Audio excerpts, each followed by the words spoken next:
இந்த வீடு உங்களுக்கு ஒன்று ப்ராப்பர்ட்டி கொண்டு வந்திருக்குங்க. இந்த ப்ராப்பர்ட்டி எங்கே அமைஞ்சிருக்குன்னா, நம்ம பழனிக்கு பக்கத்தில் சின்ன கலையமுத்தூர் பக்கத்தில் ஆர்ஜி நகர், அந்த ஆர்ஜி நகர் நெய்க்காரவட்டி டு சின்ன கலையமுத்தூர் ரோட்டில் இந்த வீடு அமைஞ்சிருக்குதுங்க. யாருக்காச்சும் தேவைப்பட்டால் ஸ்க்ரீனில் நம்பர் தரேன், கூப்பிடுங்க. வீடு ஃபுல்லாக உங்களுக்கு காட்டுறேன்.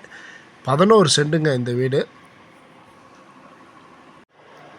இந்த வீடியோ உங்களுக்கு பிடிச்சிருந்தா கமெண்ட் சொல்லுங்கள், லைக் போடுங்க.